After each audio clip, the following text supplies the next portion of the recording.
Assalamualaikum warahmatullahi wabarakatuh. Alhamdulillahirrahmanirrahim. Puji dan syukur mari kita panjatkan kepada Allah Subhanahu wa taala. Berkat rahmat dan hidayahnya kita bisa bertemu di tatap muka secara daring di mata pelajaran sistem administrasi sistem jaringan kelas 11 SMK Saidiyah.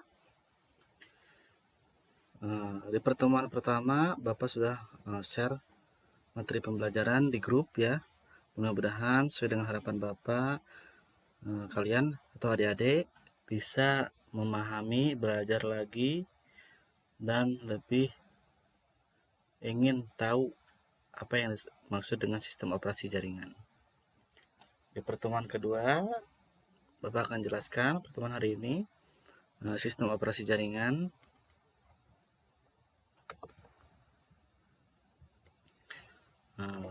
Sistem operasi jaringan atau Network Operation System adalah sebuah jenis sistem operasi yang ditujukan untuk menangani jaringan. Umumnya, sistem operasi ini terdiri atas banyak layanan atau servis yang ditujukan untuk melayani pengguna seperti layanan berbagi berkas atau share file ya, layanan berbagi alat pencetak, share printer, share printing ya, PNS service, HTTP service, dan lain sebagainya. Istilah ini populer pada akhir dekade 1980-an hingga awal dekade 1990-an. Jadi sistem operasi jaringan adalah suatu jenis sistem yang dikhususkan atau diperuntukkan menangani sebuah jaringan. Kemudian karakteristik sistem operasi jaringan. Pertama, pusat kendali sumber daya jaringan. Ya, tentunya dalam sebuah jaringan pasti ada sistem operasi jaringannya yang menjadi pusat kendali sumber daya jaringan yang nantinya bisa berfungsi sebagai pengatur, penghubung atau pengkoneksi antara jaringan satu dengan jaringan yang lainnya. Kemudian akses aman ke sebuah jaringan. Ya, jadi sistem operasi jaringan adalah sebuah akses aman, sistem operasi jaringan yang menyediakan sebuah akses aman ke sebuah jaringan. Tanpa sistem operasi jaringan, maka akses kita ke jaringan tidak akan bagus ya, tidak akan aman. Kemudian yang ketiga, mengizinkan remote user terkoneksi ke jaringan. Jadi adanya di sistem operasi jaringan tersebut. Yang keempat, mengizinkan user terkoneksi ke jaringan lain, misalnya internet. Itu adalah sistem operasi jaringan. Kemudian backup data dan memastikan data tersebut tersedia. Dengan adanya sistem operasi jaringan, 5 karakter tersebut bisa kita penuhi. Kemudian fungsi utama sistem operasi jaringan. Yang pertama, menghubungkan sejumlah komputer dan perangkat lainnya ke sebuah jaringan. Ya, fungsi utama ya, sistem operasi jaringan. Yang kedua, mengelola sumber daya jaringan. Yang ketiga, menyediakan layanan jaringan. Yang keempat, menyediakan keamanan jaringan bagi multiple user atau user yang banyak ya. Jadi Bapak jelaskan terlebih dahulu, sistem operasi jaringan ada sistemnya, ada perangkat kerasnya, ada setting perangkat keras jaringannya, kemudian yang mengatur IP address, MAC address, DNS server atau lain sebagainya, yaitu sebuah sistem operasi jaringan. Di sini ini adalah fungsi yang kita lagi bahas, adalah fungsi utama sistem operasi jaringan. Yang kelima, mudah menambahkan klien dan sumber daya lainnya. Dengan adanya sistem operasi jaringan, kita bisa menambahkan klien dengan sumber daya lainnya. Kemudian memonitor status dan fungsi elemen-elemen jaringan, distribusi program dan update software ke klien. Kedelapan, menggunakan kemampuan server secara efisien. Dan yang kesembilan, menyediakan toleransi kesalahan. Dengan adanya sistem operasi jaringan, kita bisa mengetahui toleransi kesalahan dalam mengkoneksikan sebuah jaringan ke user atau ke klien ya. Seterusnya, jenis-jenis sistem operasi jaringan berdasarkan layanan interface atau graphic user interface.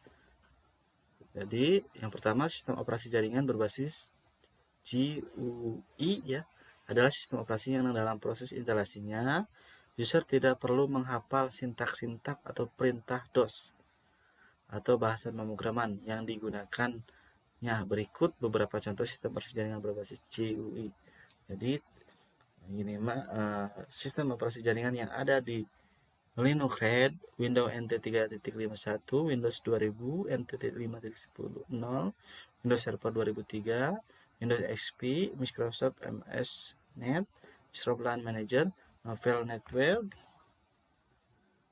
adalah sistem yang merupakan grafik user interface yang tidak membutuhkan sintak-sintak dalam menghafal perintah atau bahasa pemrograman yang digunakannya. Yang kedua adalah jenis sistem operasi jaringan berbasis TEC. Adalah sistem operasi yang proses instalasinya user diharapkan untuk menghafal perintah DOS yang digunakan untuk menjalankan suatu proses instalasi sistem operasi jaringan tersebut. Di antaranya adalah sebagai berikut: Linux Debian, Linux SUSE, Sun Solaris, Linux Mandrake, Knoppix, Mac OS, Unix, Windows NT ya, Windows 2000 Server, Windows 2003 server ya. Ini dalam proses instalasinya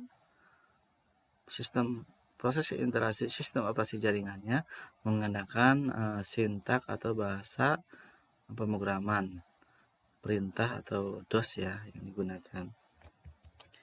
Kemudian jenis-jenis sistem operasi jaringan berdasarkan karakter. Ada dua. Yang pertama, closed source. Apa yang disebut dengan closed source? Di pengertiannya merupakan perangkat lunak atau software yang dipublikasikannya tanpa diberikan kode sumbernya. Jadi dirahasiakan. Pada software jenis closed source hanya terdiri dari file binary saja tanpa adanya ruang untuk mengakses ke kode sumber software tersebut. Secara umum, software closed source memiliki lisensi atau hak cipta yang bertujuan untuk melindungi software tersebut dari penggunaan yang dapat merugikan si pembuat software dan menguntungkan pihak ketiga. Jadi lisensi atau kode lisensinya itu tidak ditampilkan, dirahasiakan ya, ditutupi, bertujuan untuk melindungi hak cipta dari pihak ketiga atau pengguna yang menyalahkan, maksudnya atau pengguna yang menyalahgunakan software tersebut. Kemudian software closed source bersifat terbatas dalam penggunaan, tentunya ya, karena tertutup, tidak bisa dikembangkan oleh pihak luar. Penyalinan juga modifikasi bagi seseorang atau perusahaan yang bermaksud ingin mengakses kode sumber, maka dibutuhkan perjanjian khusus yang dinamakan perjanjian non-disclosure. Ini sangat rumit sekali ya. Jadi ada sistem operasi jaringan closed source yang sifatnya itu tertutup kode lisensinya. Jadi pasti terbatas karena tidak bisa dikembangkan oleh pihak ketiga dalam penggunaannya, pasti terbatas. Penyalinannya juga modifikasinya pasti terbatas. Kemudian sistem operasi closed source juga adalah sistem operasi yang kodenya tidak dibuka untuk umum. Seperti yang Bapak tadi jelaskan, pemilik kode closed source bisa membagikan source kodenya melalui lisensi secara gratis maupun dengan membayar. Pada sistem operasi closed source ini, paket program tidak dapat didistribusikan lagi selain oleh pembuat atau vendor program tersebut. Jadi tidak bisa didistribusikan oleh sembarang user, hanya bisa didistribusikan atau dijual kembali sistem operasi jaringan ini oleh pembuatnya ya atau vendornya. Jika ada pendistribusi yang bukan dari vendor, maka dianggap sebagai pembajak software. Nanti kita kena undang-undang ITE. Ini lumayan luar biasa ya, yang sifatnya open closed source. Kemudian pasti ada keuntungannya juga, pasti ada kerugian. Keuntungan atau kelebihannya closed source, kestabilan sistem jaringan terjamin. Kestabilan sistem terjamin karena hanya yang menggunakannya sedikit. Yang kedua, yang menjadi pengembangnya adalah dari pihak vendor. Jadi yang kedua yaitu support dukungan langsung dari pemilik program jika ada kendala atau permasalahan atau error dalam sistem operasi jaringan, maka didukung langsung oleh atau disupport langsung oleh pemilik program. Kemudian yang ketiga lebih mudah digunakan. Kerugiannya celah yang terbuka pasti ya, karena dengan tertutup, dengan susahnya pengembangan, maka di situ akan adanya celah yang terbuka untuk hacker-hacker atau pembobol program dalam membuka kode lisensi yang dirahasiakan. Adanya lisensi yang mengharuskan pengguna menyediakan dana pastikan berbayar ya. Karena tertutup, pengembangan terbatas, diperlukan antivirus dan harga lisensi mahal. Pasti karena diperlukan antivirus karena pengembangannya itu terbatas. Jadi riskan terkena antivirus. Kemudian yang kelima, contoh sistem operasi closed source. Jadi pelompokan dan contoh software closed source adalah ini contoh sistem operasinya ya. Ini tertutup. Jadi ada sistem operasi, contoh perangkat lunak dalam kelompok sistem operasi yang menggunakan lisensi closed source adalah pertama Microsoft Windows MS-DOS, Windows 95, Windows 98, Windows ME, Windows NT, Windows XP, Windows Server 2003, Windows Vista, Windows Server 2008, Windows 7, Windows 8. Ini lisensinya tertutup ya. Perangkat lunak dalam kelompok sistem operasi yang menggunakan lisensi ya atau tertutup. Jadi misalkan Windows 7 banyak sekali tertutup ya, harus berbayar baru kita mempunyai lisensi yang dikeluarkan oleh vendor atau pembuat, tapi banyak sekali yang menggunakan Windows yang menggunakan lisensinya hasil dari krekan ya, banyak sangat riskan. Yang kedua yaitu jenis sistem operasi jaringan berdasarkan karakter yang open source. Jadi sistem operasi open source adalah perangkat lunak software yang dimana kode programnya bersifat terbuka dan disediakan oleh pengembangnya secara umum agar bisa untuk dipelajari, diubah maupun dikembangkan lebih lanjut serta disebarluaskan dan boleh bahkan untuk memperbaiki bug ya atau error ya dalam sistem atau kesalahan pada program tersebut. Sementara itu, jika ada pembuatan perangkat lunak, software yang tidak mengizinkan dari kode programnya untuk diubah dan dimodifikasi, namun kode programnya dari perangkat lunak tersebut sebenarnya tersedia, maka bukanlah disebut sebagai sistem operasi open source ya. Nah, ini open source ya, dibuka ya. Kodenya disediakan, programnya bersifat terbuka, jadi tidak dirahasiakan. Jadi setiap orang bisa mempelajari sistem operasi tersebut, bisa mengembangkan dan bisa memperbaiki bug atau kesalahan pada program yang ada di software tersebut. Kemudian yang pertama, keuntungan dari open source atau kelebihannya. Yang pertama legal tentunya ya. Kedua, menyelamatkan devisa negara, keamanan sistem. Kenapa menyelamatkan devisa negara? Karena setiap orang bisa mengembangkan program tersebut tanpa harus membeli maintenance ke luar negeri dengan membayar ya pihak asing, otomatis devisa negara keambil. Tapi kalau kita bisa mengembangkan sendiri sistem operasi jaringan berdasarkan karakter ya yang open source ini, maka devisa kita negara juga aman. Terus keamanan sistem pasti terjamin karena disesuaikan dengan kebutuhan, bisa update ya, setiap saat, hemat biaya ya, dukungan dari pengembangan lebih besar, dukungan dari pengembang lebih besar karena dia bersifat open source ya, diperbolehkan. Bebas untuk mengubah dan memodifikasi, lebih aman, kesalahan bug, error lebih cepat ditemukan dan diperbaiki, lisensi gratis berbasis dari bebas dari malware, tidak mengulangi development. Ya, ini keuntungannya.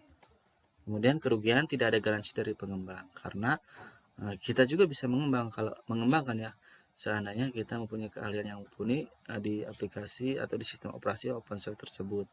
Jadi tidak ada jaminan dari pengembang. Open source digunakan secara sharing. Kurangnya SDM yang memanfaatkan open source karena tidak wawasan pengetahuan ya sumber daya manusianya. Tidak adanya perlindungan hak atas kekayaan intelektual atau haki ya, karena semua orang bisa mengembangkan. Kesulitan mengetahui status proyek, Karena setiap orang pasti berbeda-beda, pasti banyak sharingnya yang keluar ya dari sistem operasi tersebut. User interface rumit bagi pengguna yang awam ya. Contoh sistem operasi open source pertama Linux ya. Linux itu open source, sangat bisa dikembangkan oleh siapapun. Sistem keamanan yang terjamin ya, merupakan software sistem operasi yang gratis dan sangat populer. Unix contohnya ya, BSD, GNU Linux, Sun Solaris, Fedora, Linux Ubuntu, kemudian Config, Garuda OS, Backstreet, Red Hat, Mandriva, OpenSUSE, Debian, Contra Linux, Turbo Linux, Linux Mint, dan Slashware ya. Ini semuanya dari program dari sistem operasi Linux open source. Kemudian SAM merupakan paket software yang berguna, ini yang sifatnya sistem operasi open source ya, itu SAM ya salah satunya. Merupakan paket software yang tadi yang pertama Linux, yang kedua SAM, merupakan paket software yang mengguna untuk simulasi dan pengembangan web, termasuk juga di dalam Apache dan MySQL database. Ini buat simulasi pengaksian kita ke dalam database dan browser ya, atau pengembang web. Ini bisa digunakan membuat database, bisa menggunakan SAM dan pengembangan web ya. Kemudian yang ketiga Mozilla Firefox merupakan software yang berguna untuk menjelajahi halaman web di internet, itu open source ya, tidak dibutuhkan pembelian. Merupakan paket software perkantoran yang berguna untuk mengolah kata ya, tabel dan database. Kemudian Office ya ini. Nah, paket Office merupakan paket software perkantoran yang berguna untuk mengolah kata, tabel, dan database. Kemudian OS Commerce merupakan software aplikasi web yang digunakan untuk toko online. Claim AVI dan Claim Win merupakan software antivirus. Ini semua open source, tidak dipinta lisensi atau produk ID ya, atau serial number. Kemudian Audacity merupakan software perekam sekaligus pengolah audio. GIMP merupakan software pengolah foto dan juga gambar digital. VideoLens merupakan software pemutar file multimedia. Blender merupakan program untuk pembuatan model 3 dimensi misalnya seperti animasi dan game. Blender ya. FileZilla merupakan software jaringan yang berfungsi untuk touch file via protokol VTV pada jaringan komputer atau jaringan internet. MV Player merupakan software pemutar musik yang berbasis open source. Semua ini berbasis open source, gratis, bisa digunakan. Dia ada dua, Bapak ulang kembali. Jadi ada jenis-jenis sistem operasi jaringan berdasarkan layanan. Yang tadi ya, ada jenis-jenis sistem jaringan atau sistem operasi jaringan berdasarkan karakter.